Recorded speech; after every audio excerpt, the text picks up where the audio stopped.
Halo guys, kembali lagi dengan gue Kuro guys. Seperti biasa di sini mari kita breakdown episode terbaru anime Kage no Chuchirakusa ni Narita Kute atau episode 17-nya. Dan sekalian gue akan jelasin sini mana aja yang kena skip dan juga berbeda dengan light novelnya. Oke, langsung aja kita masuk ke pembahasannya.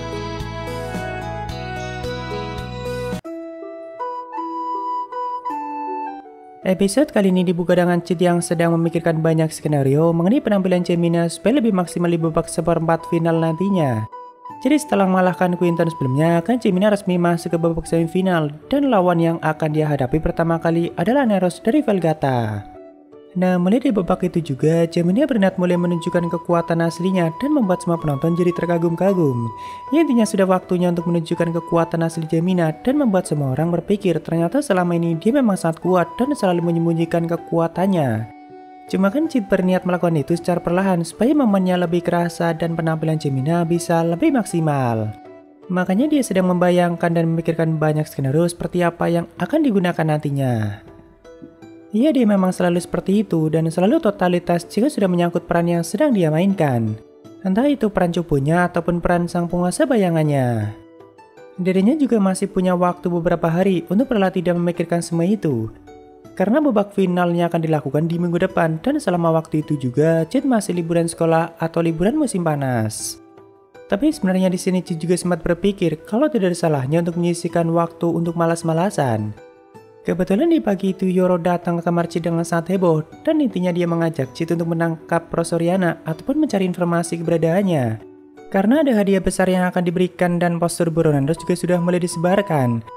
Awalnya ya tentu Chit malas untuk melakukan hal seperti itu, apalagi dirinya berniat mendukung jiwa pemberontakan Rosoriana. Cuma kebetulan di pagi itu juga Claire atau kakaknya datang ke apartemen Chit dan tentu bagi Chit itu lebih merepotkan dari apapun. Karena pastinya Chit akan dipaksa untuk menghabiskan waktu bersamanya dan itu sangat merepotkan. Jadi ya tanpa berpikir lama, Chit langsung ganti pakaian dan menerima ajakan Yoro lalu mereka kabur lewat jendela supaya tidak bertemu dengan Claire Kageno. Kalau di novelnya si Claire sempat menunggu dan meminta penjaga asrama untuk memanggil Chit supaya keluar dan menemuinya. Karena memang di novelnya, Chit itu tinggalnya di asrama pria dan satu bangunan dengan siswa lainnya atau bukan di apartemen seperti itu. Saat itu, Chit dan Yor membagi tugas masing-masing dan berkeliling kota untuk mencari info tentang Rosoriana. Tapi saat melewati sebuah hotel terkenal di kota itu, Chit mendengar lantunan piano dan musik yang dia mainkan juga sangat dikenalnya yaitu Moonlight Sonata dan itu adalah lagu kesukaan Chit. Jadi dulunya pada saat masih di bumi, Chit itu sering dipaksa untuk belajar piano oleh orang tuanya supaya menekuni bidang itu. Tentu awalnya Chit hanya terpaksa untuk menuruti keinginan mereka, tapi lama-kelamaan dia mulai menyukainya dan bahkan bisa menguasainya dengan sangat baik. Jadi ya tidak ada salahnya untuk menikmati hal seperti itu dan lagian juga kelihatan cukup keren bagi Chit sendiri. Apalagi jika yang memainkan sang penguasa bayangan atau shadow di bawah sinar bulan yang indah, pasti itu akan kelihatan sangat keren. Ya begitulah yang Chit pikirkan. Cuma di sini lagu yang dia mainkan adalah Moonlight Sonata dan harusnya orang-orang dunia itu tidak ada yang tahu mengenai lagu itu. Makanya Chit memutuskan untuk masuk dan mengeceknya sendiri dan ternyata yang sedang memainkannya adalah anak buahnya sendiri atau Epsilon. Sebenarnya yang boleh memasuki ruangan itu atau yang boleh menikmati penampilan Epsilon saat itu hanya kalangan atas saja dan tidak boleh sembarangan masuk. Cuma kebetulan saat Chit hendak masuk, ada salah satu anggota Shadow Garden atau yang sedang menemani Epsilon dan tentu dia tahu siapa itu Chit. Makanya Chit langsung dipersilahkan untuk masuk. Jadi sama seperti Gamma dan Beta, Epsilon juga punya identitas lain selain menjadi anggota utama Shadow Garden, yaitu Nona Silon, sang pianis terkenal sekaligus sang komposer yang sudah memenangkan banyak penghargaan dari seluruh dunia. Dan itulah kebijaksanaan yang Epsilon dapatkan dari tuanya. Walaupun ya bagi Chit hal itu sama aja plagiat karena memang yang mengajari Epsilon bermain piano adalah Chit dan Chit menguasai semua itu di bumi. Tapi tentu Epsilon melakukan semua itu bukan hanya mencari ketenaran atau uang saja, tapi supaya bisa bergerak lebih leluasa dan punya banyak koneksi yang kuat dengan bangsawan tingkat atas. Bahkan nantinya Epsilon akan diundang dan diminta tampil di kerajaan Oriana yang memang sangat menghargai sebuah seni. Di sini setelah ngobrol bentar dengan Epsilon, Chit langsung bertanya mengenai pelarian Rosoriana walaupun Epsilon bilang tidak tahu banyak mengenai hal itu. Karena memang saat itu Beta yang sedang bertugas menangani masalah itu. Tapi Epsilon mendengar kalau Rose itu melarikan diri lewat jalur bawah tanah dan tentu itu informasi yang dicari oleh Chit. Lalu sebelum pergi, Cid sempat memuji penampilan Epsilon dan tentu itu membuatnya sangat bahagia. Karena Epsilon bilang dirinya sangat menyukai Monlight Sonata dan itu membuat Cid merasa senang. Jadi ya Cid juga memberikan pujian untuknya. Nah, pada saat melihat sebuah piano nganggur, sepertinya Cid langsung mendapatkan ide akan muncul seperti apa di depan Rose Oriana, yaitu dengan memainkan piano di bawah sinar rembulan dengan mode shadownya. Jadi ternyata Cid memang mencuri piano dari tempat itu, lalu dia bawa ke reruntuhan bawah tanah untuk dimainkan dan itu ditunjukkan dengan sangat jelas di animenya. Kalau di novelnya kan gak dijelaskan dia mendapatkan piano itu dari mana dan kenapa tiba-tiba sudah ada di reruntuhan bawah tanah. Tentu nggak semua pembaca berpikir kalau ternyata Cid mencurinya dari tempat itu. Lalu Shin pun berpindah ke tempat Beta dan Lexia yang saat itu sudah memasuki jalur bawah tanah dan mulai mencari keberadaan Rose Oriana. Ada beberapa hal yang mereka bicarakan saat itu mengenai masalah Rose dan kerajaan Oriana dan semuanya disampaikan dengan sangat baik di animenya. Bahkan mereka sudah mendapatkan informasi mengenai pihak gereja atau agama suci yang kemungkinan besar semua petingginya sama aja anggota sekte. Jadi intinya masalah itu cukup rumit dan tidak mudah untuk menyelesaikannya atau membersihkan nama Rose Oriana. Karena walaupun Beta dan Alexia tahu Dom merupakan anggota sekte yang kemungkinan berniat menguasai Oriana, tapi kan mereka tidak punya bukti untuk mengungkapkannya ke publik. Apalagi kerajaan Midgard tidak berani untuk ikut campur karena pihak gereja juga sepertinya terlibat dalam masalah itu.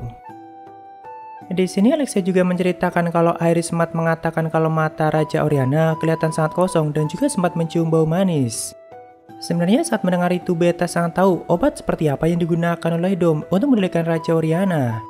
Makanya di sini Beta mengatakan mungkin kita sudah terlambat atau maksudnya Raja Oriana tidak mungkin untuk diselamatkan. Ya, seperti yang Alexia katakan saat itu, kalau jalur bawah tanah itu dulunya dibuat dengan tujuan supaya anggota kerajaan bisa melarikan diri lewat jalur itu jika terjadi sesuatu yang sangat darurat. Walaupun di masa ini sudah tidak lagi digunakan atau dibiarkan begitu saja, tapi di area bawah tanah itu juga masih ada sisa reruntuhan kuno dan salah satunya adalah tempat yang digunakan Shadow untuk bermain piano. Atau lebih tepatnya sebuah katedral yang sudah lama sekali ditinggalkan. Makanya di setiap dinding dan kacanya masih ada banyak ukiran dan juga lukisan kuno. Lalu Shin pun berpindah ke tempat Rose Oriana yang saat itu sudah mulai lelah dan memutuskan untuk beristirahat. Dia juga sambil berpikir keras mengenai tindakan yang sudah dilakukannya dan apakah masih ada jalan untuk menyelamatkan kerajaannya sendiri. Jadi sebelum bertemu dengan Dom dan Raja atau ayahnya, Rose memang sudah beberapa kali mendengar tentang kondisi Oriana saat ini.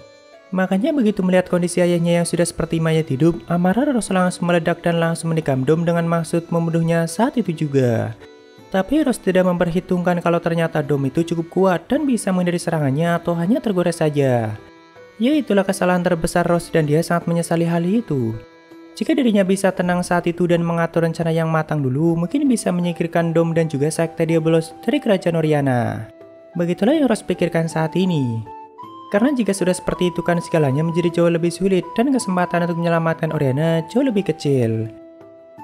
Rose paham kalau mungkin sudah terlambat untuk menyelamatkan ayahnya, makanya dia berpikir keras hanya untuk menyelamatkan kerajaan Oriana. Apalagi saat melarikan diri, Dom sempat berteriak jika Rose tidak menyerahkan diri, maka Dom akan menggunakan raja untuk membunuh bangsawan Midgard ataupun bahkan Raja Midgard sendiri. Nah, tentu hal itu akan menimbulkan peperangan di antara keduanya dan sudah pasti Oriana akan mengalami kehancuran. Jadi sebenarnya di sini Rose sempat berpikir untuk menyerahkan dirinya demi mencegah perang antara Oriana dan kerajaan Midgard. Karena mau berapa kali pun berpikir, Rose tetap tidak menemukan jalan keluar, apalagi tanda kerasukan di tubuhnya sudah semakin parah. Dia hanya berharap kalau keajaiban akan datang padanya. Di momen yang sangat sulit seperti itu, Rose sempat teringat tentang pria yang sangat dicintainya, yaitu Cid Kageno. Karena impiannya untuk hidup bahagia bersama Cid akhirnya sirna dan tidak mungkin lagi untuk diraih. Ya memang mulai dari sini jalan yang dilalui Rose itu sangat sulit dan juga butuh perjuangan yang sangat-sangat keras. Bahkan gue sebagai pembaca aja ikut merasa lelah dengan perjuangan yang dia lakukan sampai nantinya Rose bisa merebut kembali kerajaan Oriana. Namun di sini saat dirinya hampir putus asa, Rose mulai mendengar lantunan piano yang sangat indah dan dia pun mulai mendekatinya. Ternyata saat itu Shadow yang sedang memainkan piano di bawah sinar bulan yang menembus ruang bawah tanah dan momen itu ditunjukkan dengan sangat baik di animenya guys. Tapi untuk bulu-bulu yang berterbangan, ya mungkin hal itu untuk memperindah suasananya saja. Tentu Rose juga sangat terkesan dengan penampilannya dan mulai bertepuk tangan. Tapi tiba-tiba Shadow langsung bertanya apa yang sudah kau berbuat. Nah sebenarnya saat ditanya seperti ini, Rose sempat berpikir keras, makanya dia sempat diam untuk beberapa saat. Tapi Rose akhirnya menyimpulkan kalau mungkin Shadow sudah tahu semuanya. Makanya Rose langsung mengatakan semuanya dan alasan kenapa dirinya melakukan semua itu. Setelah Rose mengatakan semuanya, Shadow pun mentawarinya kekuatan dan tentu tanpa pikir panjang Rose langsung menerimanya. Karena bagi Rose dengan kekuatan itu dirinya mungkin bisa mengubah masa depan. Shadow pun langsung memberikannya dan meminta Rose untuk membuktikannya sendiri. Karena bisa atau tidaknya Rose sendiri yang harus membuktikannya. Jadi sebenarnya di sini cheat itu sekaligus menyembuhkan gejala kerasukan di tubuh Rose dan hal itu sama aja membangkitkan kekuatan di tubuh Rose yang merupakan salah satu keturunan pahlawan. Ya, konsepnya sama aja kayak pas cheat menyembuhkan 7 anggota utama dan sekaligus memberikan mereka tambahan kekuatan. Cuma di antara semua anggota Shadow Garden yang mendapatkan tambahan kekuatan langsung dari cheat itu hanya beberapa anggota terpilih, terutama 7 anggota utama. Jadi ya secara tidak langsung Rose itu bisa dianggap spesial dan sama aja sudah diterima di Shadow Garden. Dengan kekuatan itu, tidak butuh waktu lama bagi Rose untuk membantai semua pasukan sekte yang sedang mengejarnya saat itu. Sedangkan tidak jauh dari tempat itu, Beta dan Alexia yang menyadari ada lonjakan kekuatan langsung berlari untuk mendekatinya. Dan akhirnya mereka menemukan Rosoriana yang saat itu sudah memiliki tekad yang jauh lebih kuat dari sebelumnya. Kalau di light novelnya si Beta yang pertama kali merasakan adanya lonjakan kekuatan dan tentu itu membuat Alexia sangat kaget. Karena kan harusnya sebagai Natsume Beta nggak punya kemampuan untuk bertarung, apalagi merasakan kekuatan dari jarak yang cukup jauh. Ya, setelah itu kita bisa melihat betapa keras kepalanya Alexia, sedangkan Beta hanya diam dan mengamati perkelahian mereka dari kejauhan. Walaupun tidak butuh waktu lama bagi Rose untuk mengalahkan Alexia dan terpaksa membuatnya pingsan. Tapi memang di sini nih Alexia sudah bertambah jauh lebih kuat dan sudah mulai menggunakan gaya bertarung yang sengaja dia tiru dari Shadow. Dan Rose juga bisa merasakan hal itu. Tapi Rose-nya juga sama aja sudah jauh lebih kuat dan memang dari sebelumnya saja kekuatan Rose sudah di atas Alexia. Setelah itu Rose menyerahkan Alexia pada Beta dan sebelum berpisah, Beta sempat mengatakan beberapa hal yang sebenarnya Rose sendiri masih bingung apa maksudnya. Intinya sih Beta mengatakan kalau tidak lama lagi kita akan melalui jalan dan punya tujuan yang sama walaupun asal-usul kita berbeda. Karena Beta bisa merasakan apa yang sudah tuanya lakukan pada Rose dan itu sama aja Rose sudah diterima di Shadow Garden. Makanya Beta sempat bergumam apakah inilah keputusan yang Anda pilih Shadow sama. Kalau di novelnya Rose sempat bertanya pada Natsume, siapakah Anda sebenarnya?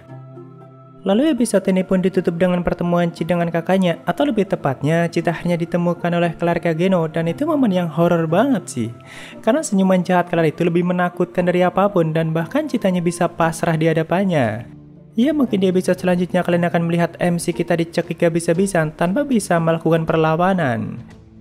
Jadi mungkin segitu aja untuk pembahasan kali ini dan jika ada kesalahan gue minta maaf atau kalian bisa koreksi aja di bawah. Thank you udah mampir, sampai ketemu di video lainnya. Salam kru guys.